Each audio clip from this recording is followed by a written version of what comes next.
হাশরের ময়দানে আল্লাহ রাব্বুল আলামিন ফেরেশতা দিয়ে আমলনামা দিয়ে দিবেন হাতে হাতে, আর বলা হবে ধরো ধরো তোমার আমলনামা ধরো, তোমার আমলনামা তুমি নাও, ইকরা কিতাবাকা, ইকরা কিতাবাকা, তোমার আমলনামা তুমি পড়ো। কাফা বিনফসিকাল ইয়াউমা আলাইকা হাসিবা, কাফা বিনফসিকাল ইয়াউমা আলাইকা হাসিবা, তোমার জীবনের হিসাব নিকাশের জন্য তুমি যথেষ্ট। এখানে সব লেখা আছে, আমার কিছুই বলার নাই। আল্লাহু আকবার। বান্দা আফসোস করতে থাকবে আর নিজের ধ্বংস নিজে কামনা করতে থাকবে। ইয়া ওয়াইলাতানাম মা লিহাযাল কিতাব লা ইউগাদিরু সগীরাতাও ওয়ালা কাবীরাতান ইল্লা আহসাহা। আফসোস করবে আর কাঁদতে থাকবে। ইয়া ওয়াইলাতানা, হে আমার কপাল পোড়া, আমার ধ্বংস, আমি ধ্বংস, আমি কপাল পোড়া। কি হলো? আমলনামার লা ইউগাদিরু সগীরাতাও ওয়ালা কাবীরা, আমার জীবনের ছোট আমলও বাদ দেয় নাই, বড় আমলও বাদ দেয় নাই, সব এখানে লেখা রাখছে। আল্লাহু আকবার। কপাল পোড়ারা আল্লাহ দরবারে কাঁদতে থাকবে, আল্লাহ আমার জীবনেরটা উনি বরাবর কিছু বাদ হয় না, এখানে সব লেখা। আফসোস করবে আর কাঁদতে থাকবে। ইয়া ওয়াইলানা লান উতা কিতাবি আল্লাম উতা কিতাবি আল্লাম উতা কিতাবি, চিল্লাইতে থাকবে আর বলবে, আল্লাহ আমার কেন আমলনামা দেওয়া হয়েছিল? আমাকে যদি আমলনামা দেওয়া না হতো, আমলনামা দেওয়া না হতো, আমি বেঁচে যেতাম। আমলনামা দিয়ে তো আমাকে বড় পেরেশানের মধ্যে ফেলে দেওয়া হয়েছে। আমার ঘুম হারাম হয়ে গেছে, খানা হারাম হয়ে গেছে, এমন আমলনামা কেন আমাকে আগেই দেওয়া হলো? আমলনামা পায়া মানুষ খুশি হবে, আর কপাল পোড়ার আমলনামা পায়া আগুনে জ্বলতে থাকবে। কথা কোন ঠিক কিনা? এলাই আমার কেন আমলনামা দেওয়া হলো, এই বলে সে চিৎকার মেরে কাঁদতে থাকবে। ও দুস্থ, তাহলে কি বুঝলাম? দুনিয়ার সিসি ক্যামেরা ফাঁকি দেওয়া যায়, ঠিক কিনা? এলিট ফোর্সকে ফাঁকি দেওয়া যায়। দুনিয়াতে তুমি সিআইডি পুলিশ ফাঁকি দিতে পারবা, ডিআইজি কে ফাঁকি, ডিএফআইজি কে ফাঁকি দিতে পারবা, সরকারি বিভিন্ন সংস্থা, গোয়েন্দা সংস্থাকে ফাঁকি দিতে পারবা, সিসি ক্যামেরা ফাঁকি দিতে পারবা, স্কুলের সিসি ক্যামেরাগুলো ভাঙ্গিয়া এরপরে সিল মারতে পারবা, মাইরে তোমার মার্কারে জয় করা দিতে পারবা, এটা দুনিয়াতে পারবা। কিন্তু আল্লাহর ফেরেশতাদের আমলনামাকে ফাঁকি দেওয়া যাবে না। ফাঁকি দেওয়া যাবে? ফেরেশতাদেরকে ফাঁকি দেওয়া যাবে না। তুমি 7 তবকা মাটির নিচে যাইবা, সেখানেও ফেরেশতা তোমার সাথে থাকবে। বাথরুমে যাইবা, সেখানেও সাথে থাকবে। পানির নিচে ডুব দিবা, সেখানেও সাথে থাকবে। 7 আসমানে উঠবা, সেখানেও ফেরেশতা তোমার সাথে থাকবে। ফাঁকি দিতে পারবা না। সবচেয়ে বড় কথা, 4 নম্বর সাক্ষী হবে তোমার অঙ্গ প্রত্যঙ্গ।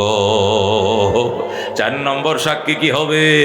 তোমার অঙ্গ প্রত্যঙ্গ। তোমার হাত তোমার বিরুদ্ধে সাক্ষী দিবে, তোমার পা তোমার বিরুদ্ধে সাক্ষী দিবে, তোমার চোখ তোমার বিরুদ্ধে সাক্ষী দিবে, আমার নাক আমার বিরুদ্ধে সাক্ষী দিবে।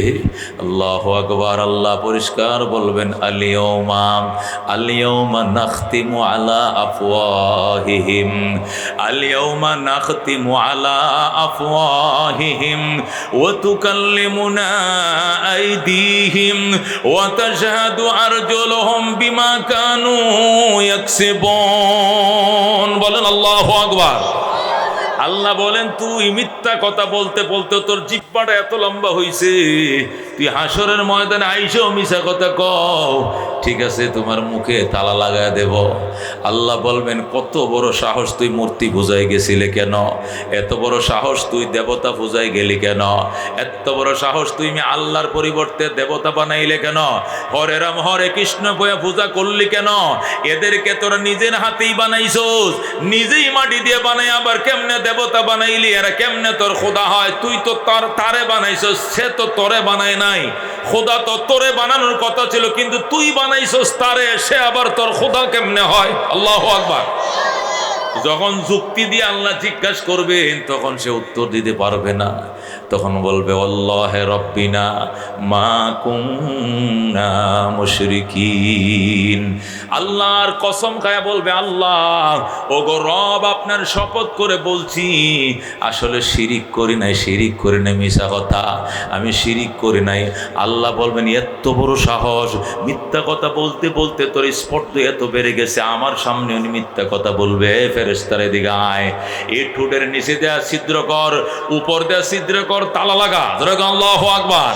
তখন ঠোঁটের মধ্যে এই দিক দিয়ে ছিদ্র করবে, ওই দিক দিয়ে ছিদ্র করে বলবে তালা লাগা, তালা, মোটা তালা আনবে, আইনে লাগাবে, লাগায় তালাবদ্ধ করে বলবে এবার এবার আল্লাহু আকবার। কান কথা বলবে, চোখ কথা বলবে, হাত কথা বলবে, পা কথা বলবে, মুখ কথা বলান বন্ধ করে দিলাম, আল্লাহু আকবার। তখন প্রত্যেকটা অঙ্গ প্রত্যঙ্গ বন্দার বিরুদ্ধে সাক্ষী দিবে। তখন বন্দা কানবে আল্লাহ যার জন্য করলাম চুরি সেও ডাকে সুর। কতক্ষণ ঠিক কিনা? যারে চুরি করে নিয়ে খাওয়াইতে চাইছিলা, যে বুড়ি মোটা করতে চাইছিলা, ওই বুড়ি তোমার বিরুদ্ধে সাক্ষী দেবে। এই অঙ্গ প্রত্যঙ্গই তোমার বিরুদ্ধে রাজ সাক্ষী হবে। কতক্ষণ ঠিক কিনা?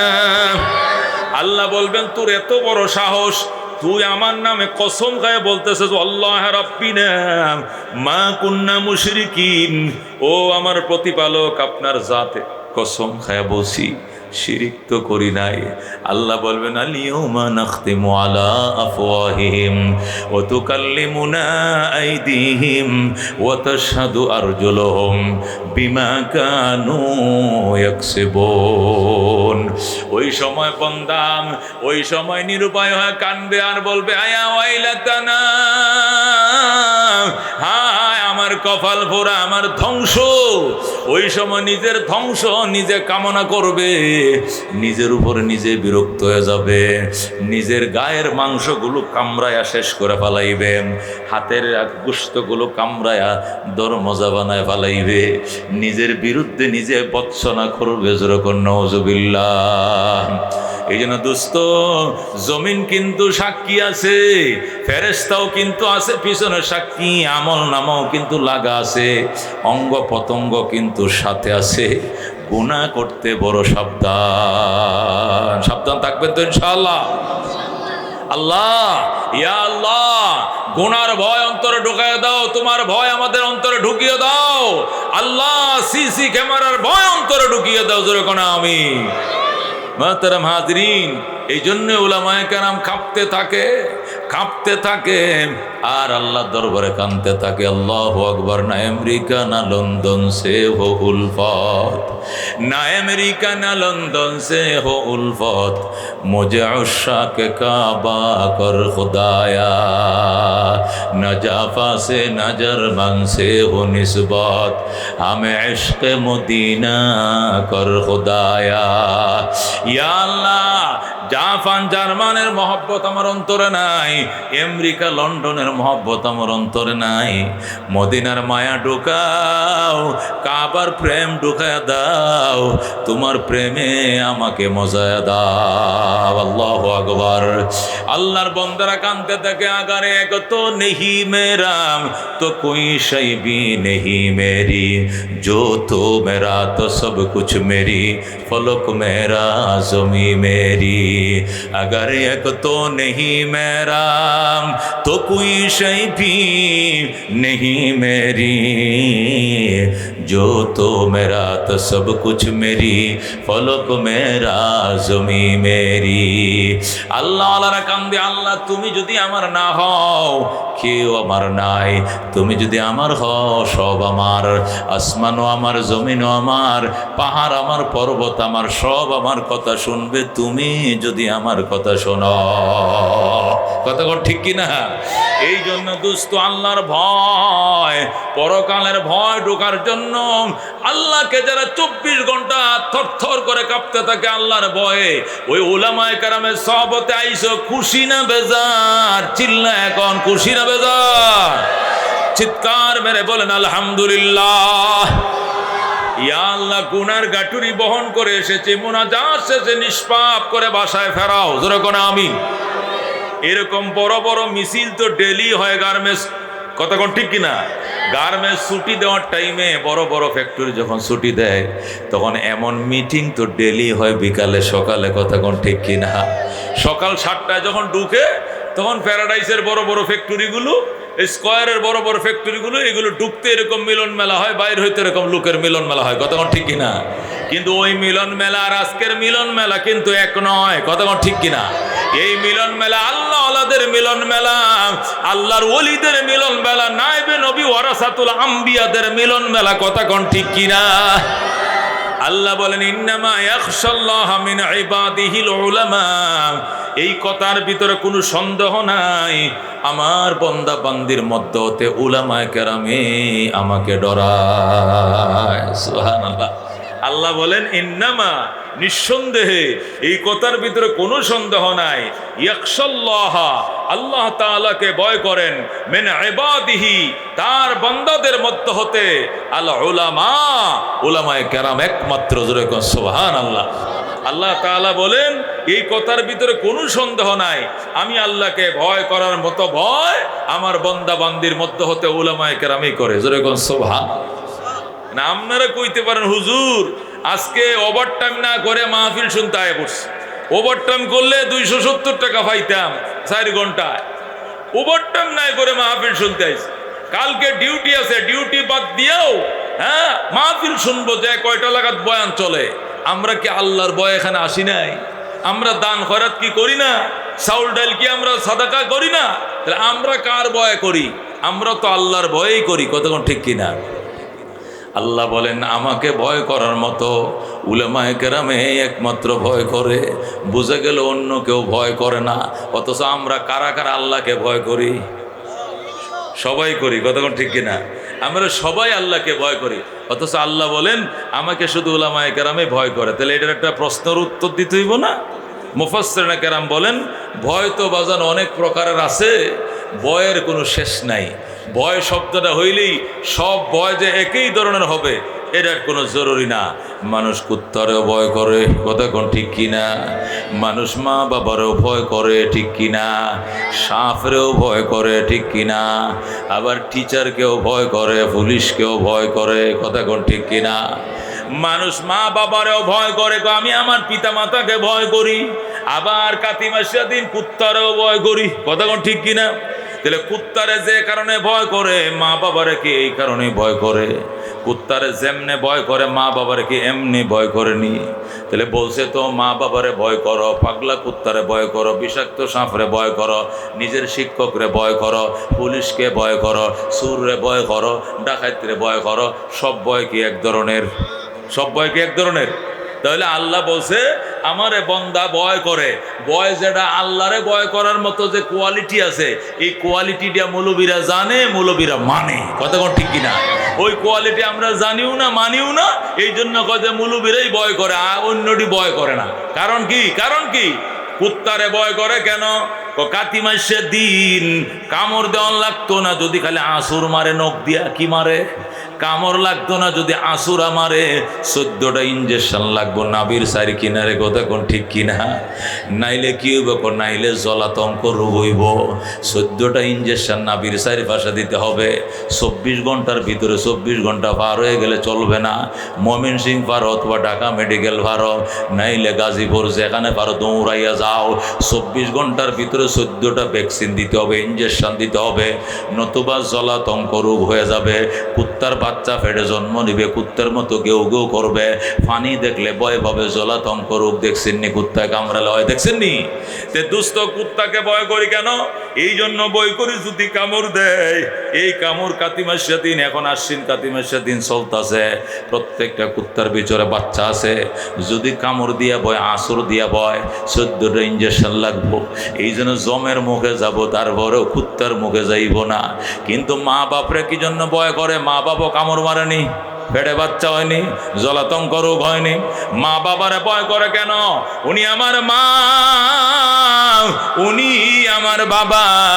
আমার মা বাবার মিলনে আমি দুনিয়া দেখছি, গায়ের চামড়া দিয়া যদি মা বাবার জুতা বানায় দেই আর বলি মা এই জুতাটি আমি আমার গায়ের চামড়া দিয়ে অর্ডার দিয়ে বানায় রাখছি, তুমি পরো মা। ও মা, এই চামড়াটি তোমার দিলাম, আল্লাহ তুমি এই জুতাগুলো পরো, আমার গায়ের চামড়া দিয়ে বানাইছি, তবু গো এক ফোঁটা দুধের দাবি আদায় হবে না। কথা ঠিক কিনা? তাহলে মা বাবারে ভয় করে যে কারণে, কুত্তারে ভয় করে অন্য কারণে। কথা কোন ঠিক কিনা? দুইটার ভয়ের কোয়ালিটি এক নয়। ও দুষ্ট, সাপ ভয় করে কেন? সাপে কামড় দিলে যদি উজা পাইতে দেরি হয়, সাপে কামড় দিলে যদি উজা পাইতে দেরি হয় তাহলে কাম শেষ, ধ্বংস হয়ে যাইবা। ওই পাহাড় থেকে উজা আনতে আনতে তুমি দুনিয়াতে চলে যাইবা। এই জন্য যেখানে শুনছে দাঁড়ায় সাপ আছে, মাচ্ছ হাফ আছে, বিষাক্ত সাপ আছে, আমি নাই, আমি নাই দোস্ত, মাফ আছে, দোয়া আছে, এই পথ দিয়ে জীবনও যাইতাম না। এই রাস্তা দিয়ে বাসা ভাড়া নিয়েছিলাম, এখান থেকে আগামী মাস থেকে বাসা বাদ দিয়ে অন্য রাস্তায় বাসা ভাড়া নিব। এই রাস্তায় নাকি সাপ থাকে রাত্রিবেলায়। এ দোস্ত, শিক্ষককে ভয় করে কেন? আমি আলিফ বাসা জানতাম না, শরীয় সরায় চিনতাম না, ABCDও জানতাম না। এই শিক্ষকের কাছে যাইয়া ভর্তি হওয়ার পর আমার উস্তাদ আমার লেখাপড়া শিখাইছেন, আমি মূর্খ ছিলাম, আমার শিক্ষিত বানাইছেন।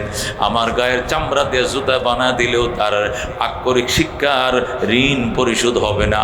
এই জন্য শিক্ষকরে দেখলে সম্মান করে, চেয়ার থেকে দাঁড়ায় পড়ে, রিস্কার থেকে নাইমে যায়, হুন্ডা থামায় দাস আদাব স্যার আদাব সালাম দেয়, মুসলমানরে সালাম দেয়। আর শিক্ষক যদি হিন্দু হয় তবু আদাব দেয়, তারপরেও সে শিক্ষকরে সম্মান করে। কথা কোন ঠিক কিনা?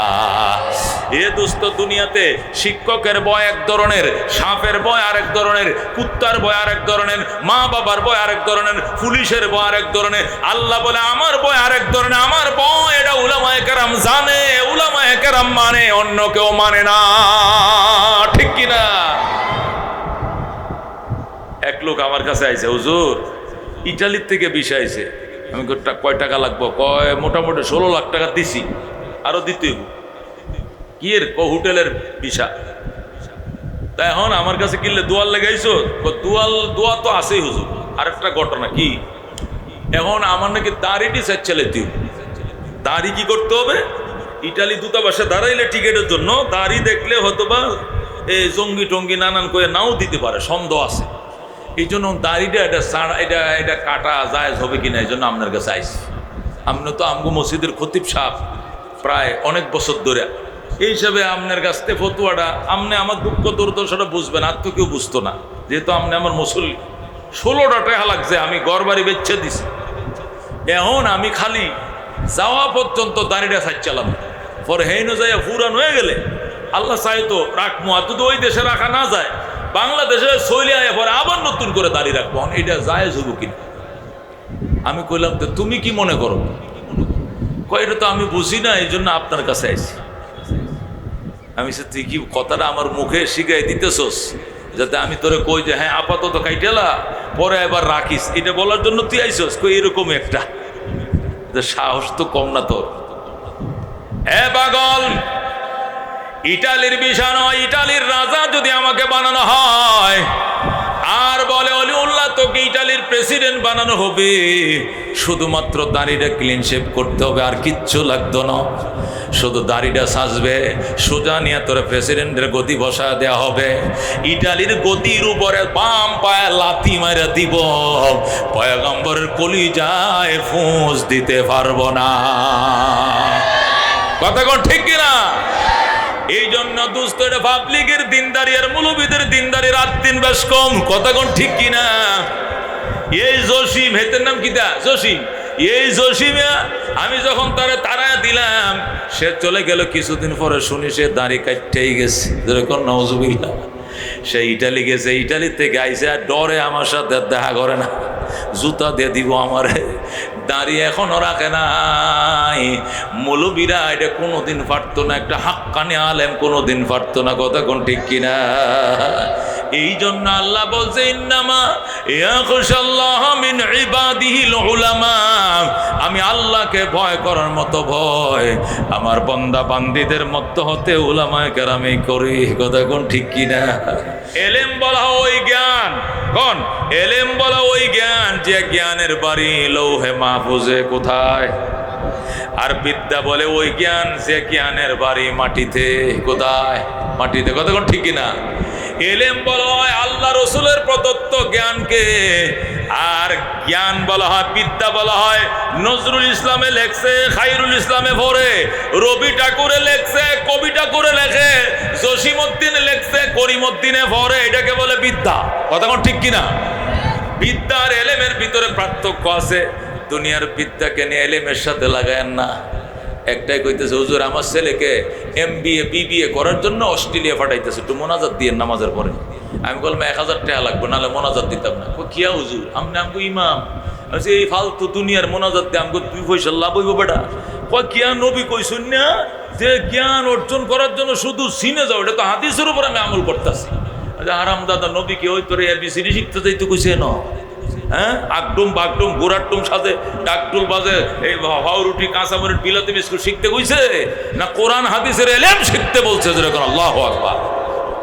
নবী বলছে উতলুবিল ইলমা ওয়ালাউ কানা বিসিন, শরীয়তের এলেমের কথা যদি শুনো সিনে আছে, তাহলে ওই দূর দেশে যায় হইলো এলেম শিখবা, তারপরে এলেম থেকে দূরে থাকবা না। যেরকম সুবহানাল্লাহ।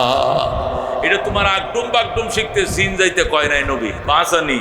ও আচ্ছা, আমি তো মনে করছিলাম এলেম মানে শিক্ষা। তা আমরাও তো শিক্ষিত মানুষই তো, আমি তো, তোরাও কি আলেম? তুরিতে কেউ 2 রাকাত নামাজ পড়ো, তোর পিছনে মুসারের ঘরের মুসার, তোর ইমাম বানায় কি 2 রাকাত নামাজ পড়বো কেউ পিছনে? আলেম পিছে খুঁজে নামাজের জন্য। কতক্ষণ ঠিক কিনা?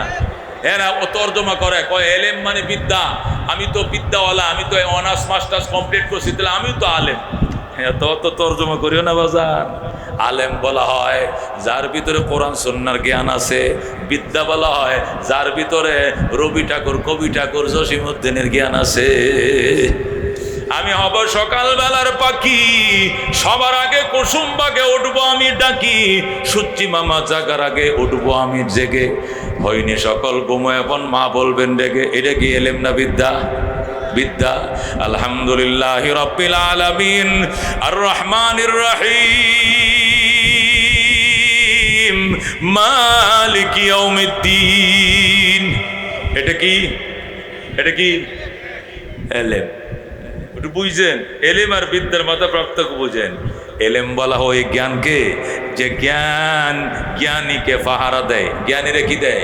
পাহারা দেয়। বিদ্যা ওই জ্ঞানকে বলে জ্ঞানীকে পাহারা দিতেও পারে, নাও দিতে পারে। কথা কোন ঠিক কিনা?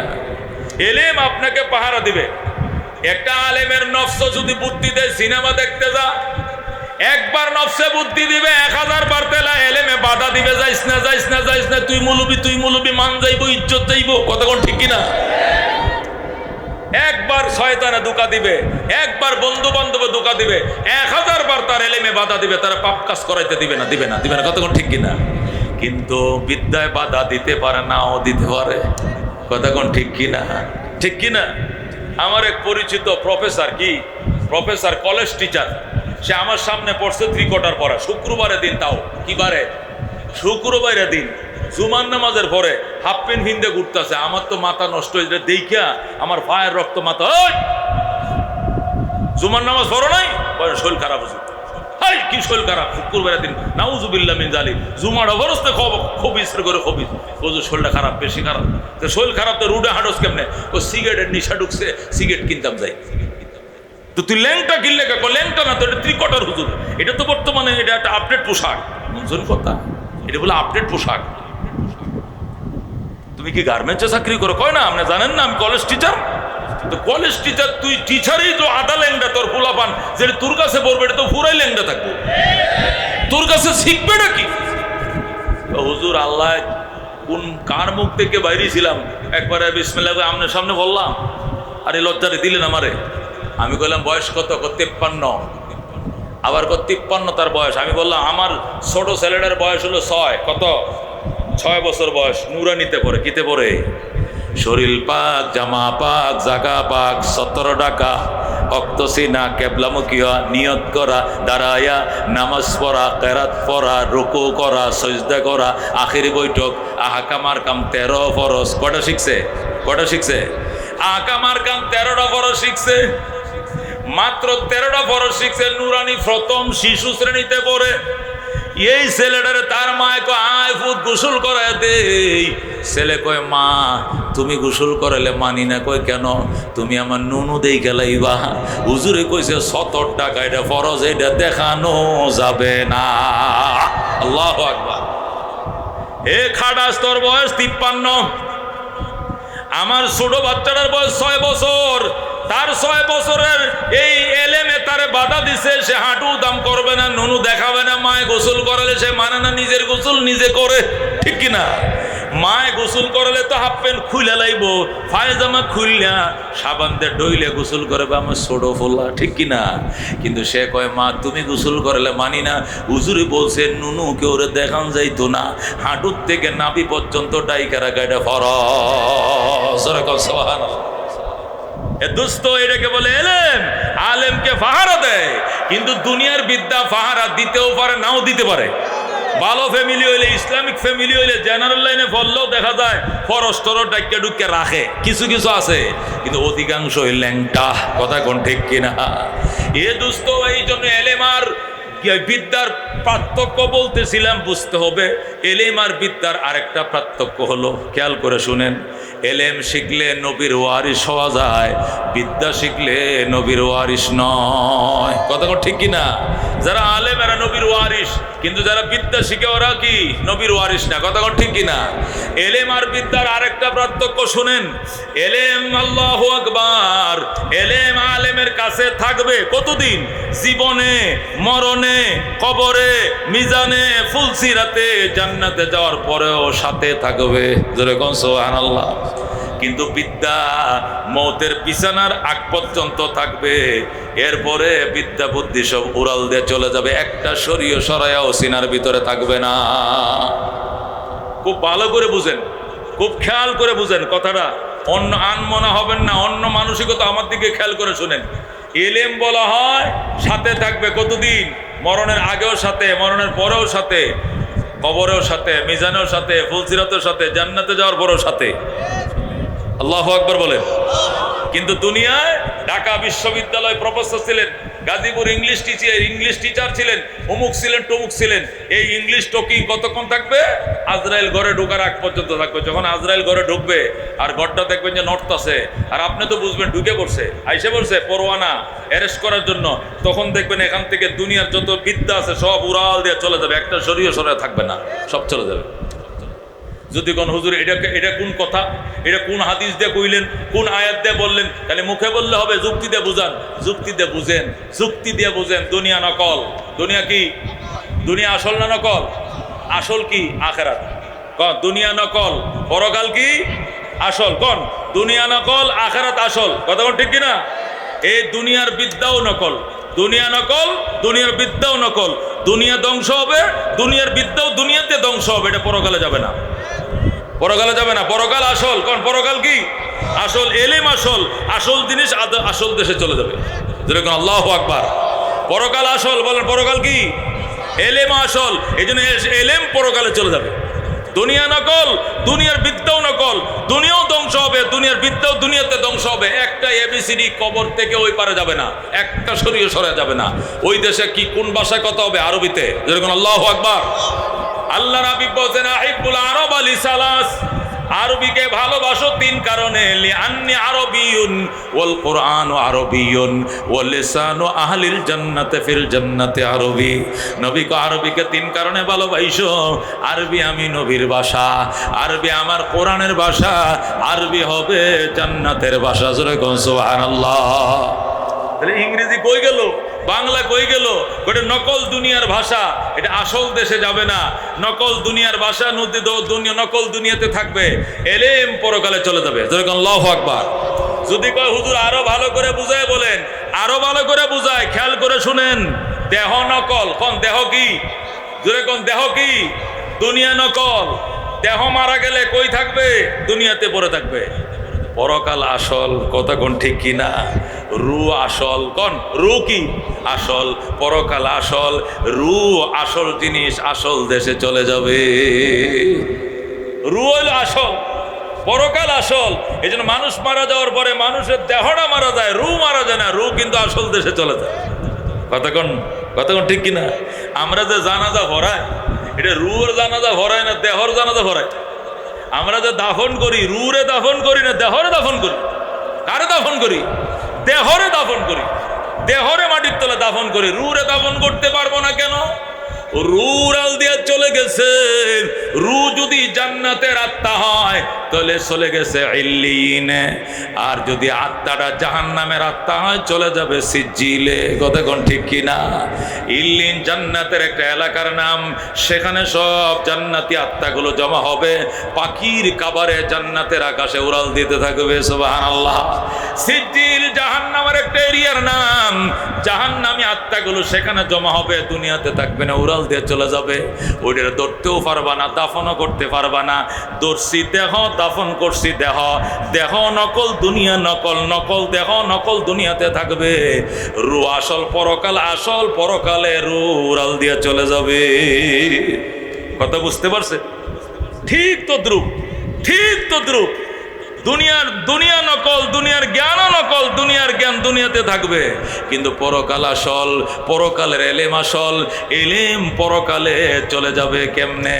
আল্লাহ নবী বলেন ইউকালু লিসাহিবিল কোরআন, জান্নাতের গেইটে কোরআনওয়ালাকে ডেকে বলা হবে ইকরা, পড়ো, ওয়ারতাকি, চড়ো, ওয়ারাত্তিল, সুন্দর করে পড়ো, কামা কুনতা তুরাত্তিলু ফিদ দুনিয়া, দুনিয়াতে যেরকম লম্বা বাড়ি মদ গুন্না সহকারে স্পষ্ট করে পড়তাম, এইভাবে তুমি পড়ো। কি হবে? ফাইন্না মানজিলাকা ইনদা আখিরি আয়াতিন তাকরাউহা, তোমার জান্নাতের তলা ওখানে শেষ হবে, আয়াতের গণনা যেখানে শেষ হবে। তুমি যদি 6666 আয়াত পড়ো, তোমার জান্নাতের তলা হবে 6666 তলা। যেরকম আল্লাহু আকবার। তাহলে তাকে যে বলা হবে ইকরা, পড়ো, ইউকালিলু সাহিবুল কোরআন, কোরআন ওয়ালাকে বলা হবে পড়ো। কেমনে পড়বে? কোরআন শরীফ দিয়ে দিবনি সাথে, কোরআন শরীফ দিয়া দিছেন নি সাথে, তাহলে পড়বে কেমনে? তার যে আত্মাটা উড়াল দিছে, আত্মার সাথে তার এলেমটাও, সিম কার্ডটাও সে লগে নিয়ে গেছে। যেরকম সুবহানাল্লাহ। দেহটা হইলো মোবাইল, দেহটা কি মোবাইল, আর আত্মাটা হইলো সিম কার্ড। মোবাইল কোনো কারণে পানিতে ভরে নষ্ট হয়ে গেছে, টেহান গায়ে নষ্ট হয়ে গেছে, আসার গায়ে নষ্ট হয়ে গেছে, ওগা নতুন মোবাইল কিনেও সিমটা ঢুকাই দিলে আগের মতো আবার 4GB আয় করবো। কতক্ষণ ঠিক কিনা? যা হিস্টোরির ভিতরে আছে এখন নামের লিস্টি শুদ্ধা সব আইসে পড়বে। কতক্ষণ ঠিক কিনা? আল্লাহু আকবার। দুনিয়ার এই যে দেহটা হইলো মোবাইল, এই দেহটা ধ্বংস হয়ে গেছে জাগ্গা, কিন্তু আত্মা নামক সিমটা আছে, ওই সিমটা নিয়ে পরকালে আরেকটা দেহ বানাইয়া নতুন দেহ মোবাইলের সাথে যখন আত্মা সেট করে দিবে, আবার অটোমেটিক 30 পারা কোরআন টাস টাস করে আইসা যাবে। যেরকম আল্লাহু আকবার। তাকে বলো আল্লাহু আকবার, আল্লাহু আকবার। ঘরে ঘরে জালো, ঘরে ঘরে জালো, ঘরে ঘরে জালো, নারে তাকবীর। ভাইজান এখন কি বুঝছেন আপনারা? বুঝছেন? দুনিয়া নকল, দুনিয়ার জ্ঞান নকল, নকল জ্ঞান নকল দেশে থেকে যাবে, পরকাল আসল, পরকালের এলেম আসল, এলেম পরকালে সাথে চলে যাবে। এই জন্য একটা আলেম ফুলসিরাতের ব্রিজের উপরে আলেমেই থাকবে। ফেরেশতারা বলবে মৌলানা সাহেব উড়েন ব্রিজের উপরে, মৌলানা সাহেব উড়েন। এটা আলেম যদি চিল্লায়ও যায়, কাকরাইল যাইলে ওরা আলাদা বলবে উলামাদের খিত্তায় বসেন আপনি। কথা ঠিক কিনা? বিশ্ব ইস্তেমা যাইবেন, দেখবেন হেদেও সেখানেও মৌলবীদের কি খিত্তা আলাদা, আলেমদের খিত্তা আলাদা, ওখানে বসেন। আল্লাহ তাআলা উলামাদেরকে আসরের ময়দানে আলাদা উঠাবেন। জোরে করে আল্লাহু আকবার। এই জন্য দোস্ত, এই আলেম বানানোর জন্য, কোরআন সুন্নাহর জ্ঞানের তালিম অব্যাহত রাখার জন্য আল্লাহ নবী মক্কা শরীফ সাহাবায়ে কেরামকে নিয়ে বসলেন। নবী বললেন সাহাবায়ে কেরাম তোমরা বসো, আমার উপর যে কোরআন নাযিল হতে শুরু করেছে এটা আলাদাভাবে তোমাদেরকে চর্চা করাইতে হবে। যারা লিখতে পারো লিখে নিবা, যারা লিখতে পারো না তারা মুখস্থ করে নিবা। আমার হাদিসগুলোকে আলাদা তোমরা লিখবা, কোরআন আলাদা লিখবা। এই চর্চার জন্য আমি একটু জায়গা দরকার, আমি মাদ্রাসা করব। আল্লাহ নবী যখন জায়গা খুঁজলেন, হযরতে যায়েদ ইবনে আরকাম রাদিয়াল্লাহু তাআলা আনহু দাঁড়াইলেন, দাঁড়ায় বললেন, ইয়া রাসূলুল্লাহ, ইয়া হাবিবাল্লাহ, আমি আমার বাবা আরকাম ইবনে আবিল থেকে ওই সফা পাহাড়ের পাশে একটু জায়গা পাইছি, এখানে ঘর বানাইতে চাইছিলাম। আমি নিজে থাকার জন্য আমি বাহিরে তাঁবুর মধ্যে থাকব। আমি আমার বাবার থেকে পাওয়া এই জমিনকে মাদ্রাসার জন্য অক্ষ করে দিলাম। জোরে বলুন সুবহানাল্লাহ। এই দারে আরকাম, হযরতে আরকাম ইবনে আবিল, উনি মারা গেলে উনার ছেলে যায়েদ ইবনে আরকাম রাদিয়াল্লাহু তাআলা আনহু এই দারে আরকাম, যারা আরকাম ইবনে আবিল থেকে যায়েদ ইবনে আরকাম পাইছিলেন, নবীকে দিয়া দিলেন। আল্লাহ নবী মক্কায় মাদ্রাসা বানাইলেন। এখানে 13 বছর শিক্ষা দীক্ষা হয় মাদ্রাসায়, কওমি মাদ্রাসা। 13 বছর ছিল মক্কায় দারে আরকামে কওমি মাদ্রাসা। নবী বানাইছেন। কে বানাইছেন? নবী বানাইছেন। নবী প্রিন্সিপাল, নবী প্রতিষ্ঠাতা। আবু বকর, ওমর, উসমান, আলী তারা ছাত্র। কথা ঠিক কিনা? কোরআন তাদের সিলেবাস, হাদিস তাদের কি সিলেবাস। নবী প্রতিষ্ঠাতা প্রিন্সিপাল, নবী প্রতিষ্ঠাতা প্রিন্সিপাল, আবু বকর, ওমর, উসমান, আলীর ছাত্র। কোরআন হাদিস হলো সিলেবাস, কওমি মাদ্রাসা। কথা ঠিক কিনা? এটা 13 বছর পর্যন্ত ছিল। এরপরে নবী হিজরত করে মদিনায় চলে গেলেন। মদিনায় যাইয়ে তিনি প্রথম মসজিদ বানাইলেন। মদিনায় মসজিদ ছিল না, মসজিদ বানাইলেন। ওই মসজিদে নববীর কোণার ভিতরে আবার মাদ্রাসা বানাইলেন। মাদ্রাসা তো সুফা, দারুস সুফা মাদ্রাসা বানাইলেন। সেখানে 10 বছর পর্যন্ত কোরআন সুন্নাত তালিম চালাইলেন। এরপরে নবীর তিরোধান ঘটে গেল, নবীজি দুনিয়া থেকে চলে গেলেন। এরপরে হযরত আবু দারদা রাদিয়াল্লাহু তাআলা আনহু দামেস্কে, সিরিয়ার রাজধানী দামেস্কে কওমি মাদ্রাসার 3 নম্বর শাখা প্রতিষ্ঠা করলেন। সুবহানাল্লাহ। কওমি মাদ্রাসার প্রথম প্রতিষ্ঠাকারী রবিজি মক্কায় দারে আরকামে, 2 নম্বর মদিনায় মসজিদে নববীতে, 3 নম্বরে হযরতে আবু দারদা রাদিয়াল্লাহু তাআলা আনহু সিরিয়ার রাজধানী দামেস্কে, 4 নম্বর হযরতে আব্দুল্লাহ ইবনে মাসউদ রাদিয়াল্লাহু তাআলা আনহু ইরাকের 2য় রাজধানী কুফায়। ইরাকের 2য় রাজধানী, প্রধান রাজধানী বাগদাদ। বাগদাদে বানায় নাই, আব্দুল্লাহ ইবনে মাসউদ বানাইছে কুফায়। আব্দুল্লাহ ইবনে মাসউদ বানানোর পর হযরতে আমর ইবনে আস রাদিয়াল্লাহু তাআলা আনহু, হযরতে আমর ইবনে আস যিনি মিশর বিজিতা ছিলেন, যার মাধ্যমে মিশর বিজয় হয়েছিল, হযরতে আমর ইবনে আস রাদিয়াল্লাহু তাআলা আনহু মিশরের রাজধানী কায়রোতে কওমি মাদ্রাসার 5 নম্বর শাখা তৈরি করলেন। যেরকম আল্লাহু আকবার। হযরতে আমর ইবনে আস রাদিয়াল্লাহু তাআলা আনহু কওমি মাদ্রাসার 5ম শাখা প্রতিষ্ঠা করার পর, আল্লাহু আকবার, এটা চলে আসে এশিয়ার ভিতরে। সুলতান মাহমুদ গজনবী রহমতুল্লাহ আলাইহি এই আফগানিস্তানের তখনকার রাজধানী ছিল গজনি, সেখানে তিনি কওমি মাদ্রাসার 6 নম্বর শাখা প্রতিষ্ঠা করলেন। সেখান থেকে ইরাকের রাজধানীতে, তখন ইরাকের রাজধানী ছিল বাগদাদ, সুলতান নেজামউদ্দিন আল মুলক, নেজামুল মুলুক যাকে বলা হতো, বাদশাহ নেজামউদ্দিন, আল্লাহু আকবার, বাগদাদে মাদ্রাসা নিজামিয়া বানাইলেন। এটাও কওমি মাদ্রাসা, কওমি মাদ্রাসার 7 নম্বর শাখা তিনি বাগদাদে বানাইলেন। নাম দিলেন মাদ্রাসা নিজামিয়া। লক্ষ লক্ষ মানুষ এখান থেকে আলেম হইছে। বলেন আল্লাহু আকবার। পৃথিবী বিখ্যাত 3 জন বড় বড় আলেম নিজামিয়াত থেকে লেখাপড়া পারে হইছে।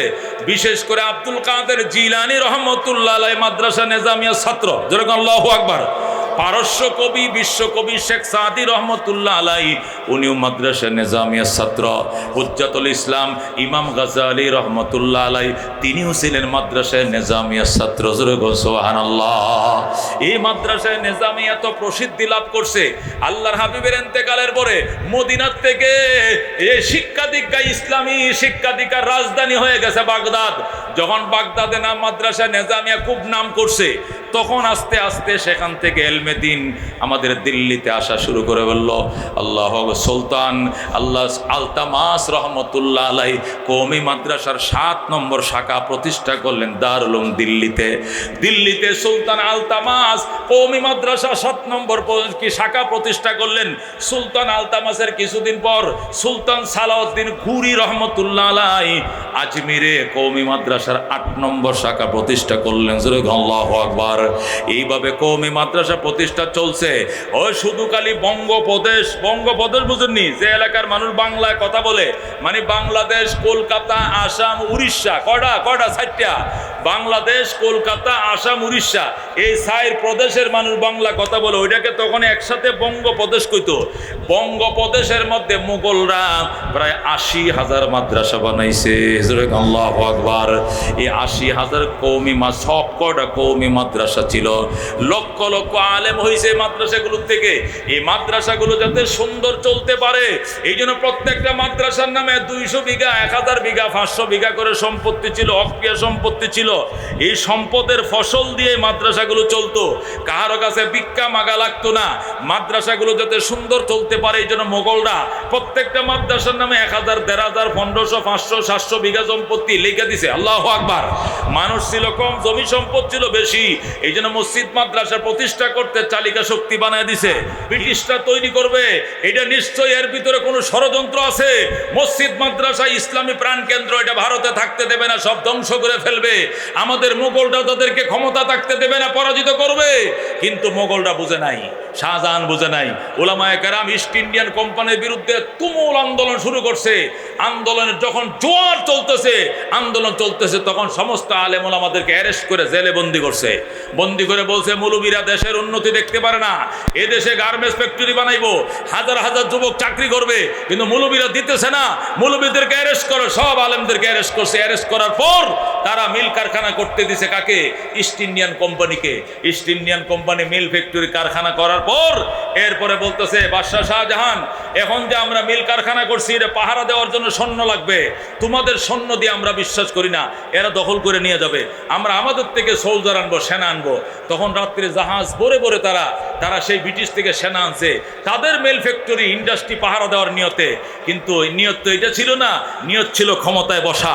শেষ পর্যন্ত মোগলদেরকে পরাজিত করে টিপু সুলতান সহ সমস্ত মোগলদেরকে পরাজিত করে তারা ক্ষমতায় বসে যায়, আর আমাদের রাজাদেরকে ঘাড় ধরে নামিয়ে দেয়। কথা ঠিক কিনা? তখন কাঙ্গালের কথা বাসি হইল পরে, তখন মোগলরা বলছে হাই রে, হুজুরা যে কইছিল আসলে ব্যবসা তো নাম ছিল, আসল তো উদ্দেশ্য গদি দখল করা, আমরা তো বুঝি নাই। হুজুর আপনারা যেটা কইছিলেন এইটাই ঠিক আছে। শেষ পর্যন্ত সবাই পরাজিত হলো, তারা ক্ষমতায় বসে গেল। ক্ষমতায় বসার পর তারা বলতেছে দেখেন এদেশে হিন্দু মুসলমান 2 ধর্মের মানুষে আছেন, মুসলমান থেকে হিন্দু বেশি, এই জন্য গণেন তো এই এলাকার মধ্যে মসজিদ কয়টা? 3টা মসজিদ। একটা মসজিদকে মন্দির বানান, না হলে বৈষম্য হবে, হিন্দুরা যাতে পূজা করতে পারে। একটা মসজিদকে মন্দির বানান আর 2টা মসজিদ থাক, তাহলে ঠিক আছে। মুসলমান কি করবে, বাইরে না বাইরে মানছে, আচ্ছা ঠিক আছে, যেহেতু 3টাই মসজিদ, একটাও মন্দির নাই এখানে, আচ্ছা একটা মসজিদকে তারা মন্দির বানাবে আর 2টা মসজিদ থাকবে। কিছুদিন পরে বলতেছে দেখেন হিন্দু তো বেশি, মুসলিম কম, তাহলে মসজিদ 2টা, মন্দির একটা, এটা তো হয় না, মসজিদ আর একটা কমান, ভাঙ্গেন, মসজিদও একটা, মন্দিরও একটা। নাউজুবিল্লাহ। এর কিছুদিন পর ব্রিটিশ ফরমান জারি করলো, যে যে এলাকার মধ্যে মুসলমান আছে শুধু ওই এলাকায় মসজিদ থাকবে, অন্য এলাকার মধ্যে অল্প মুসলিম যেখানে, এখানে মসজিদ কোনো প্রয়োজন নাই, শুধু মন্দির থাকবে। এইভাবে করতে করতে সমস্ত মসজিদ মাদ্রাসাগুলোকে ঘুরিয়ে দিয়েছে, ধ্বংস করে দিয়েছে। নাউজুবিল্লাহ। শুধুমাত্র মন্দিরগুলো ছিল। এরপরে উলামায়ে কেরাম তুমুল আন্দোলন শুরু করেছে। প্রচুর আন্দোলনের মুখে ব্রিটিশরা পলানোর রাস্তা পাইতেছিল না, এমন আন্দোলন শুরু হয়েছে। ব্রিটিশ কোন দিকে পলাবে যখন কুল পাচ্ছিল না, তখন যায় মুসলমানদেরকে সান্ত্বনা দেওয়ার জন্য 1701-এ তারা ঢুকছে, 1787-তে তারা কলকাতা আলিয়া মাদ্রাসা তারা বানায় দিছে, আমাদেরকে বানায় দিয়ে বলতেছে 80,000 মাদ্রাসা ভেঙ্গে একটা মাদ্রাসা বানায় দিলাম, একটাই 80,000-এর কাম দিব, আপনারা এইটাতে সন্তুষ্ট থাকেন।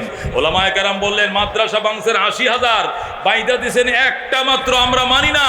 কয় না, এটা সরকারি মাদ্রাসা, এটার বেতন টেতনের জন্য অক্রিয়া কোনো সম্পত্তি লাগবে না, সাহায্য তুলতে হবে না, সরকার বেতন দিবে। আল্লাহু আকবার। তারা মাদ্রাসা বানাইলো, মাদ্রাসা জমি কিনে দিছে খ্রিস্টানরা। কারা কিনে দিছে?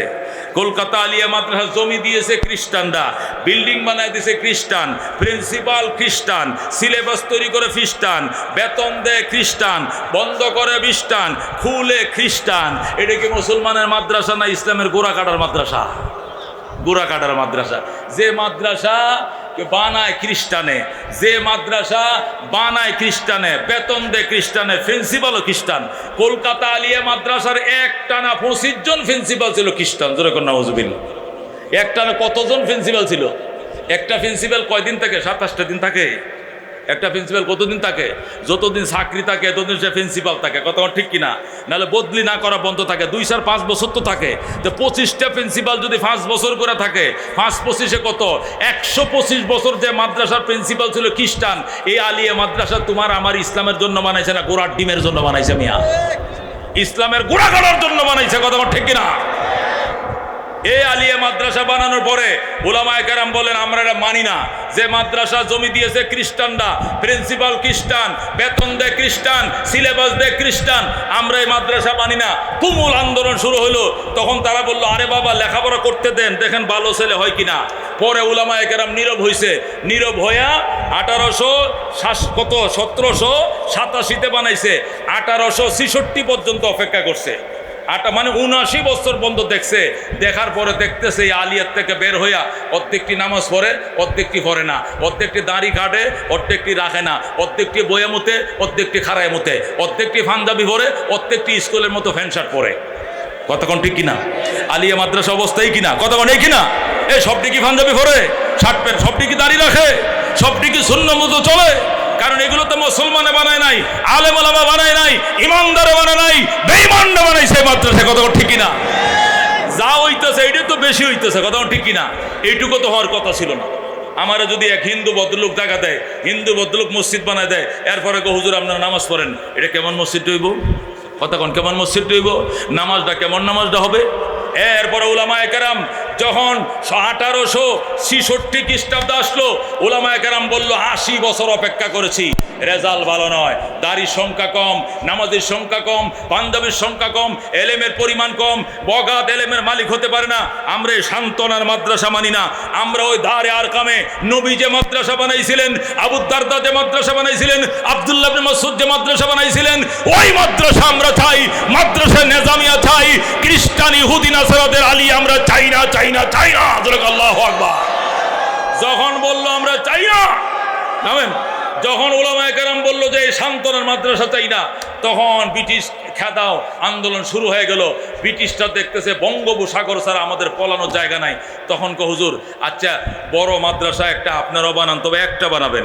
এই পুরা ভারতের মধ্যে যেখানে পছন্দ সেখানে বানান, একটা প্রতিষ্ঠান বানানোর জন্য অনুমতি দিলাম। তখন উলামায়ে কেরাম টিম গঠন করে সফর শুরু করলো। একবারে বার্মা পর্যন্ত সফর করছে। কলকাতা, বাংলাদেশ সহ দিল্লি, পাকিস্তান সহ নেপাল, ভুটান সফর করার পর সারা দেশে টিম, উলামায়ে কেরামের টিম 7-8 জনের বরেণ্য উলামায়ে কেরামের টিম ঘুরতেছে কোথায় মাদ্রাসা বানানো যায়। নবীর আদলে, নবী যে মাদ্রাসা বানাইছিলেন সেই আদলে আবার কওমে মাদ্রাসা বানানো হবে। তখন উলামায়ে কেরাম সফর শুরু করলেন। সফর শুরু করতে করতে করতে এক পর্যায়ে ইউপিতে গেলেন। কোথায় গেলেন? ইউপি। ইউপি মানে কি? উত্তরপ্রদেশে। ইউপিতে যায়া সাহারানপুর জেলায়, কথাগণ কই গেলেন? সাহারানপুর জেলায়। ইউপি উত্তরপ্রদেশের সাহারানপুর জেলায় দেওবন নামক গ্রামের মধ্যে একটা মাটির মসজিদ ছিল, 7টা মসজিদ কয়। ওই মসজিদের কাছে গেছে। যাওয়ার পরে উলামায়ে কেরাম সফর করতে করতে ক্লান্ত হয়ে গেছে। পুরা ভারতে দৌড়াইতেছে কোথায় মসজিদ মাদ্রাসা বানানো যায়। নবী যে মাদ্রাসা বানাইছিলেন ওই মাদ্রাসা বানাবে। ইহুদিদের আলিয়া মাদ্রাসার উপর আমরা সন্তুষ্টি নয়। নবী যে মাদ্রাসা বানাইছিলেন ওই সিলসিলায় আবার মাদ্রাসা প্রতিষ্ঠার জন্য সাহারানপুর জেলায় দেওবন নামক গ্রামে 7টা মসজিদে হযরত সাব্বির আহমদ উসমানী রহমতুল্লাহ আলাই, আল্লাহু আকবার, কাসেম নানতুবি রহমতুল্লাহ আলাই সহ একদল বিদগ্ধ উলামায়ে কেরাম রাত্রিবেলা সেখানে শুইলেন। ইস্তেখারার দোয়া পড়ে শুইলেন, তাহাজ্জুদের নামাজ পড়ে শুইলেন, সেহরি খায়া শুইলেন। এরপরে রাত্রে স্বপ্ন দেখতেছেন আল্লাহর হাবিব সাল্লাল্লাহু আলাইহি সাল্লাম হাজির। জোরে আল্লাহু আকবার। রাহমাতুল আলামিন সাল্লাল্লাহু আলাইহি সাল্লাম আয়েশা কইতেছে ও কাসেম নানতুবি আয়। এক হাতে কাসেম নানতুবিরে ধরছে, আরেক হাতে নবীজি লাঠি নিচে হাতে নিয়া লাঠি দিয়া ধাক দিছে আর বলছে আমি দাগ দিয়া গেলাম এই এলাকায় সকালবেলা ঘুম থেকে উইঠাম, আমি নবীর হাতের লাঠির ইশারা যেটুক পাইবা এতটুক দারুল উলুম দেওবন মাদ্রাসার বাউন্ডারি বানাইবা। আল্লাহু আকবার। ও দোস্ত, যে কয়জন একসাথে শুইছিল সবাই স্বপ্ন দেখছে। সকালবেলা উঠে কো কি স্বপ্ন দেখলাম, কো কি দেখছেন, কো এই দেখছি, এই দেখো আমিও তো এইটা দেখছি। উনি কো আমিও তো এইটা দেখছি। উনি বলে আমিও তো একটাই দেখছি। সব যখন একটাই দেখছে তখন তারা এই জঙ্গল দিয়ে হাঁটা শুরু করলো, আর দেখতেছে লাঙ্গল দিয়া দাগ দিলে যেরকম রেক পড়ে যায়, পয়গম্বরের হাতের লাঠির ইশারায় এরকম রেক পড়ে গেছে, যেরকম সুবহানাল্লাহ। ওই দারুল দেওবন্দ মাদ্রাসা, এটা নবীর হাতের লাঠির ইশারার মাদ্রাসা। নবী জীবদ্দশায় যে মাদ্রাসা বানাইছিলেন, নবীর ইন্তেকালের পরেও রুহানি ভাবে পয়গম্বর স্বপ্ন যুগে আবার সেই কওমি মাদ্রাসা উদ্বোধন করে গেছেন, যেরকম সুবহানাল্লাহ। এই যে হইল দেওবন্দ মাদ্রাসা। ও দোস্ত, এই কথাগুলো কেন বলতে হয়? এটা আপনাদেরকে বোঝানোর জন্য বলতেছি। এটা এই জন্য বলতে হয়, অনেকে প্রশ্ন করে, কো হুজুর আমরা জেনারেল শিক্ষা একমুখী, আমাদের জেনারেল শিক্ষা কি বাংলা মাধ্যম হোক বা ইংলিশ মিডিয়াম হোক, ইংলিশ মিডিয়াম হোক বা বাংলা মিডিয়াম হোক, আমাদের জেনারেল শিক্ষা তো একমুখী, কিন্তু আপনাদের ধর্মীয় শিক্ষা দুই ধরনের কেন? বলে কিনা? এই কথা কোন বলে কিনা? হুজুর আপনাদের ধর্মীয় শিক্ষা দুই ধরনের কেন? কিছু আলিয়া, দাখিল, ফাজিল, আলেম, কামেল, আর কিছু কওমি, কাফিয়া, সরবেকায়া, মেশকা, জালালান, দাওরা, কিছু কওমি, কিছু আলিয়া। আমাদের জেনারেল শিক্ষা একমুখী, কিন্তু আপনাদের ধর্মীয় শিক্ষা দুইমুখী। কারণটা কি? কিছু কওমি, কিছু আলিয়া। বলে কিনা? বলে কিনা? যত ফেরকা সব হুজুরগোর, আমরা তো শিক্ষাও এক, আমরা সব কিছু এক, কিন্তু হুজুররা শিক্ষাটাই ফইলে দুই ধরনের। এইটা শোনো দোস্ত, এটা বোঝানোর জন্য বলছি, আমাদের শিক্ষা একমুখী আগেও ছিল, একমুখী এখনো আছে, মাঝখানে দ্বিমুখী শিক্ষা ইহুদির বাচ্চারা, বেঈমানের বাচ্চারা, লাল কুত্তারা দিয়া গেছে। আলিয়া মাদ্রাসা আমাদের কোনো আকাবেররা বানায় নাই, এটা কোনো আমাদের হয়ে আশেকে মোস্তফা সহ বানায় নাই, এটা হাফিজ জুজুরও বানায় নাই, এটা কোনো আশরাফ আলী থানভী বানায় নাই, এটা কারি তৈয়ব সহ বানায় নাই, রশিদ আহমদ গঙ্গুহি বানায় নাই, হাজি ইমদাদুল্লাহ মুহাজির মক্কি বানায় নাই। এটা হযরত মাওলানা কে বানাইছেন জানেন? এই হযরত মাওলানার নাম হলো লর্ড ওয়ারেন হেস্টিংস, কুত্তার বাচ্চা। কথা ঠিক কিনা? ব্রিটিশের কি ছিল? গভর্নর ছিল এই ভারতবর্ষে, তার নাম কি ছিল? Lord Warren Hastings. পড়ছেন কিনা ইতিহাসে? ওই হযরত মাওলানা কুকুরের বাচ্চারা এটি বানাইছেন। কথা কোন ঠিক কিনা? এটা কোনো মুসলমানের বাচ্চায় আলিয়া মাদ্রাসা বানায় নাই। আলেম ওলামা দূরের কথা, নামাজি দূরের কথা, আল্লাহর ওলি হওয়া দূরের কথা, হযরত মাওলানা দূরের কথা, কোনো ইমানদারই বানায় নাই কওমি মাদ্রাসা, ইয়া আলিয়া মাদ্রাসা। কথা কোন ঠিক কিনা? কওমি মাদ্রাসা বানাইছে নবীজি নিজে, যেরকম আল্লাহু আকবার। মাঝখানে 200 বছর তারা বন্ধ করে দিয়েছিল, 200 বছর বন্ধ ছিল। 200 বছর পরে যে নবী বানাইছিল, ওই নবী আবার লাঠির ইশারাতে আবার পুনরায় উদ্বোধন করছে দেওবন্দ মাদ্রাসা। সেই দেওবন্দ থেকে লেখাপড়া করে আসার পর তারা বানাইছে হাটহাজারী মাদ্রাসা, সেখান থেকে পয়রা বানাইছে লালবাগ মাদ্রাসা, সেখান থেকে ফরিদাবাদ, সেখান থেকে হইতে হইতে হইতে হইতে আজকে এখানেও। যেরকম আল্লাহু আকবার। তারা 80,000 মাদ্রাসা ভাঙছিল ব্রিটিশের দলেরা। আল্লাহ রহমতে আমাদের উলামায়ে কেরাম 1,80,000 মাদ্রাসা আবার বানাইছে। তারা ভাঙছিল 80,000, আমাদের মাতার তাজ মুরব্বীরা বানাইছে 1,80,000। যেরকম আল্লাহু আকবার। বাংলাদেশে বর্তমানে 85 লক্ষ আলেম আছে, যেরকম আলহামদুলিল্লাহ। 24 লক্ষ কোরআনের হাফেজ আছে, যেরকম আলহামদুলিল্লাহ। 85 লক্ষ আলেম, 24 লক্ষ কোরআনের হাফেজ বাংলাদেশে। খুশি হয়েছেন কিনা? আলহামদুলিল্লাহ বলেন। রাজিনা কিসমাতাল জব্বার ফিনা লানা ইলমুন ওয়ালিল আদায়ে মালু ফাইন্নাল মা লা ইয়াফনা আন করিবিন ওয়া ইন্নাল ইলমা ইয়াবকা লা ইয়াসালু লাকাদ সানাল বিলাদা ওয়া মান আলাইহা ইমামুল মুসলিমিন আবু হানিফা ফামা ফিল মাশরিকিনা লাহু নাযীরু ওয়ালা ফিল মাগরিবিনা ওয়ালা বিকুফা। যুরকুন মারহাবা। এই জন্য আল্লাহ নবী ডাক দিয়া বলছেন, মান করাল কোরআন, আমার হাতে প্রতিষ্ঠিত মাদ্রাসায় আসো, আল্লাহর কোরআন পড়ো, ফাস্তাযরাহু সিনার ভিতরে ধারণ করো। নবী বলেন, এই কোরআন পড়ে যারা সিনায় ধারণ করবে, আদখালাহুল্লাহু তাআলা আল জান্নাহ, ওই হাফেজে কোরআনকে আল্লাহ প্রথম জান্নাতের টিকিট দিবেন। সে দাঁড়ায় থাকবে টিকিট নিয়ে, আমার মায় কই, আমার বাবায় কই, আমার লজিং মাস্টার কই, আমার সভাপতি সেক্রেটারি ওদেরকে না দিলে যাবো না। তখন আমার আল্লাহ ফেরেশতাদেরকে বলবেন, ওয়াশফাহু ফি আশরাতিন মিন আহলি বাইতিহি কুল্লুহুম কদ ওয়াজাবাত লাহুন নার। আরো 10টা ব্যক্তিকে সুপারিশের অনুমতি দিলাম, যাদের উপরে জাহান্নাম ওয়াজিব, এমন 10টাকে লগে নিয়ে জান্নাতে ঢুকে যাও। আল্লাহু আকবার। এ ভাই দুস্থ বুজুর্গ, মেশিন তুমি চালাও, ফ্যাক্টরিতে চাকরি তুমি করো, 18 ঘন্টা ডিউটি করো, নিজের ছেলেদেরকে কষ্ট দিও না, নিজে কষ্ট করো, বউরে কষ্ট করাইতেছ, সন্তানকে সোনার সন্তান মদিনার সন্তান বানাও, আলেম বানাও, ইজ্জত পাবে দুনিয়াতে। তোমার সন্তান তোমার জানাজা পড়াবে, আল্লাহ বলবেন যা বন্দা বাপের জানাজা তুই পড়াইছিস, কাতার সোজা করেন, এটা আমার বাবার জানাজা, বাবার লাশ, আমি তার সন্তান, আমি তার ফুলা নামাজ পড়াইতেছি। আল্লাহু আকবার, আল্লাহু আকবার, আল্লাহু আকবার। আসসালামু আলাইকুম ওয়া রাহমাতুল্লাহ, আসসালামু আলাইকুম ওয়া রাহমাতুল্লাহ। আল্লাহ বলবেন বান্দা নিজের বাবার জানাজা তুমি পড়াইলা, আল্লাহুম্মা গফিরলি হাইয়িনা কয়ে ডাক দিলাম, আমি আল্লাহ তোর বাবার লাশ মাটির উপরে থাকতে তার জীবনের সব গুনাহ মাফ করে দিলাম। এই জন্য দোস্ত, এমপির বাবারই অহংকার নাই, মন্ত্রীর বাবারই অহংকার নাই, যে অহংকার, যে গর্ব, যে ভাগ্য আল্লাহ হাফেজের বাবাকে দান করেছে। কথা কোন ঠিক কিনা?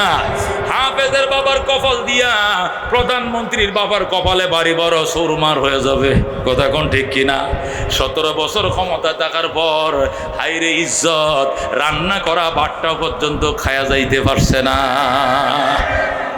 আয়ের মাছ দিয়ে কি দিয়ে না, টমেটো দিয়ে কি দিয়ে জুল করছিল বলে শুনছি, আমি তো দেখি না, শুনছি আর কি। এটি ঢাকা বিশ্বতে ফুলাবান্ডি খাইয়া লাইছে।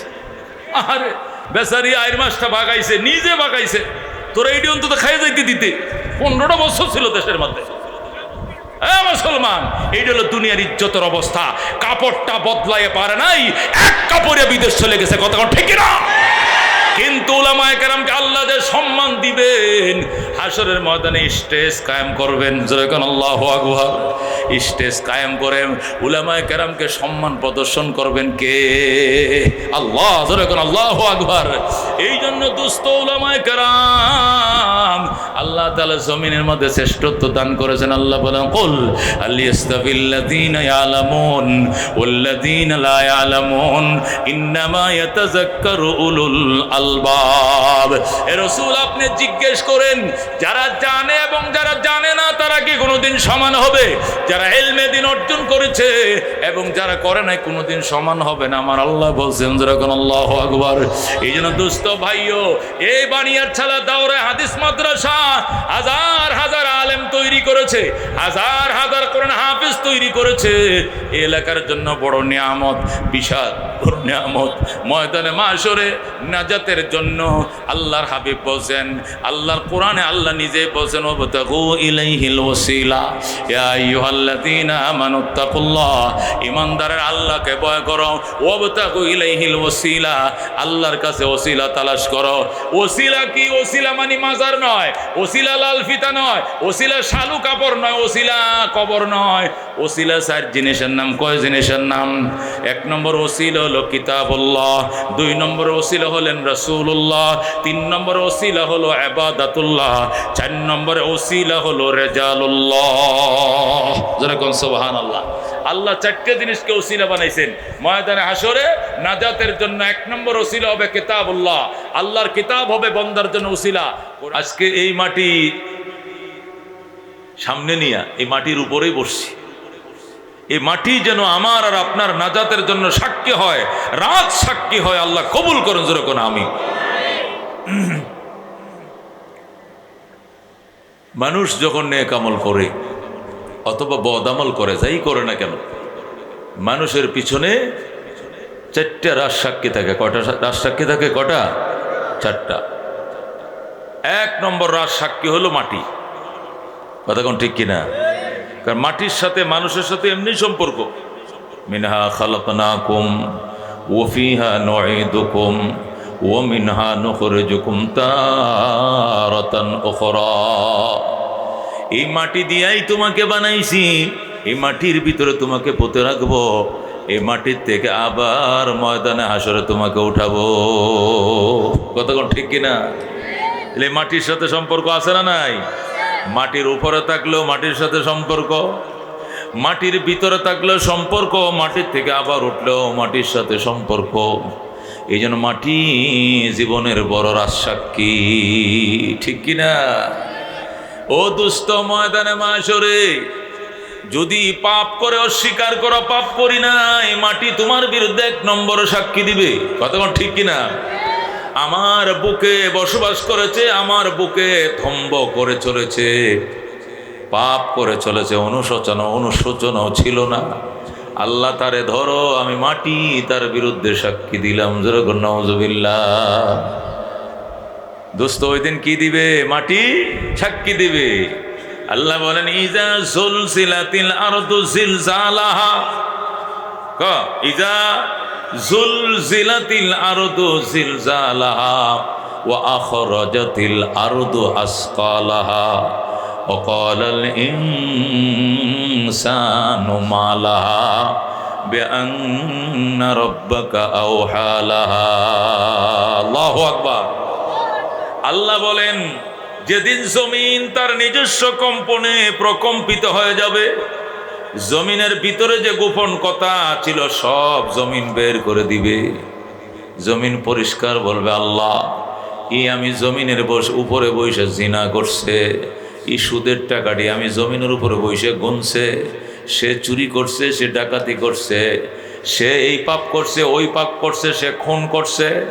নীরবে এই গাজীপুরের জঙ্গলের ভিতরে নিয়া মাটির উপরে শোয়ায়া, এরপর উপর করে শোয়ায়া চাকু দিয়ে তাকে সে জবে করছে, আমি জমিন সাক্ষী। ওই সময় দুস্থ অস্বীকার করার কোনো উপায় থাকবে না, ঠিক না? এই জন্য দুস্থ, সবচেয়ে বড় পাপ, সবচেয়ে মহাপাপ, জমিনকে সাক্ষী বানায় পাপ করা সবচেয়ে বড় মহাপাপ। আর এই পাপের মধ্যে আরো জঘন্যতম পাপ হলো জমিন আত্মসাৎ করা। আল্লাহর হাবিব বলেন যে জমিন দিয়ে, যে মাটি দিয়ে তোমার বানাইছি, এই মাটি যদি তুমি আত্মসাৎ করো, মান ইকতাতা শিবরাম মিনাল আরদে মান আখাযা শিবরাম মিনাল আরদে, যে ব্যক্তি 1 বিঘা জমিন আত্মসাৎ করবে, তাওয়াকাহুল্লাহু ইলা সাব'i আরাদিন ইয়াউমাল কিয়ামা, কিয়ামতের দিন 7 তবকা জমিনকে তার গলার মালা বানিয়ে দিয়ে তারা দাঁড় করাইবেন হাশরের ময়দানে। আল্লাহ বলেন, চুরি করার জিনিস পাইছিলেন না, আত্মসাৎ করার জিনিস পাইছিলেন না, মাটিও মানুষ চুরি করে, জমিনও মানুষ দখল করে। জমিন দখল করছো, শক্তির মহড়া দেখাইছো, সীমানার কোটা 3 হাত দূরে নিয়ে গাটছে, কয় বেড়া হইলে আয় সীমানার খোটাটা তুলতে কি কুপতে গলা গাইডালাম। রাঙ্গা দিন বুইলা যায়, এখন আমি ক্ষমতায়, বলে কিনা, আয় কে আইবি, আয় এখানে থাকবে সীমানার খোটা। 30 বছর পর্যন্ত আইল ছিল এখানে, 30 বছরের মাথা আইল চলে গেছে ওখানে। নবী বলেন, সব সহ্য করা হবে, সীমানার খোঁটা নাড়াইছে, এটা কোনোদিন মেনে নেওয়া হবে না। এই জন্য দোস্ত, মানুষ নেক আমল করুক আর বদ আমল করুক, মানুষের নেক আমলের পক্ষে বদ আমলের বিপক্ষে সাক্ষী হয় 4 জিনিস। কয় জিনিস? 1 নম্বরে জমিন, 2 নম্বরে ফেরেশতা। 2 নম্বর সাক্ষী কে? এই যে আমরা এখানে মাহফিলে ওয়াজ শুনতেছি, চারপাশে ডিউটির ফেরেশতা আছে না নাই? এই যদি রাজনৈতিক সমাবেশ হইতো, রাজনৈতিক সমাবেশকে নিরাপত্তা দেওয়ার জন্য রাজনৈতিকভাবে থানার থেকে পুলিশ কল করে আনা হইতো। কথা ঠিক কিনা? এতটুক লোক দিয়ে যদি বিএনপি সমাবেশ করতো, এতটুক লোক দিয়ে যদি কোনো রাজনৈতিক দলের সমাবেশ করতো, 2 প্লাটুন পুলিশ লাগতো। কথা ঠিক কিনা? বাসি ফুয়াইতো আর বলতো, পকেট চেক করো, এই বোমা আছে কিনা দেখো, অমুক আসেনি হমুক আসেনি, চেক করতো। কথা ঠিক কিনা? কেন? এটা দলীয় সমাবেশ, দলীয়ভাবে পুলিশ তলব করা হয়েছে, তারা এটাকে চেক দিতেছে। এটা আল্লাহর সমাবেশ। এই সমাবেশ কার? এই মজলিস কার? আল্লাহর। এই জন্য আল্লাহর নিরাপত্তা কর্মীরাও কিন্তু এখানে নামছে। আল্লাহর নিরাপত্তা কর্মীরা 4 দিকে বেষ্টন হয়ে দাঁড়ায় রয়েছে। কথা কোন ঠিক কিনা? আল্লাহর নিরাপত্তা কর্মীরা এখানে দাঁড়িয়ে আছে, এগুলো সব ক্যামেরা বন্দী হচ্ছে, সব ক্যামেরা বন্দী হচ্ছে। লা ইয়াসুন আল্লাহ মা আমারাহুম লা ইয়াসুনাল্লাহা মা আমারহুম, আল্লাহ যে হুকুম তাদেরকে দিচ্ছেন বিন্দু পরিমাণ তারা এখান থেকে চুল বরাবর তারা খেয়ানত করে না, অবাধ্যতা করে না। যেভাবে বলা হচ্ছে এইভাবে পিকচার নিতেছে, ওইভাবে ঘটনা লিখতেছে, আমল নামায় সব কিছু ওঠানো হচ্ছে, বিন্দু পরিমাণ কিঞ্চিত পরিমাণ খেয়ানত চলছে না। ধরে কোন সুবহানাল্লাহ। তাহলে 2 নম্বর সাক্ষী ফেরেশতারা, কথা কোন ঠিক কিনা? আল্লাহ বলেন কিরামান কাতিবিন ইয়ালামুনা মা তাফআলুন। আল্লাহু আকবার। সম্মানিত লেখক ফেরেশতা, এরা জানে তুমি কি করছো, এরা জানে তোমরা কি করছো, সব এরা পাশে থেকে সব ক্যামেরাবন্দি করতেছে। কথা কোন ঠিক কিনা? মা ইয়ালফিযু মিন কাওলিন ইল্লা লাদাইহি রাকীবুন আতীদ। আল্লাহু আকবার। আল্লাহ বলেন কথাটা মুখ দেয়া বের হতে দেরি, এই কথা রেকর্ড হতে দেরি হবে না, এটা আল্লাহর ফেরেশতার সাথে সাথে রেকর্ড করে ফেলছে। এই জন্য দোস্ত, নেক আমল যে করছো, 1 নম্বর সাক্ষী তোমার পক্ষে জমিন, 2 নম্বর সাক্ষী হলো ফেরেশতা, 3 নম্বর সাক্ষী হলো আমল নামা। কথা কোন ঠিক কিনা?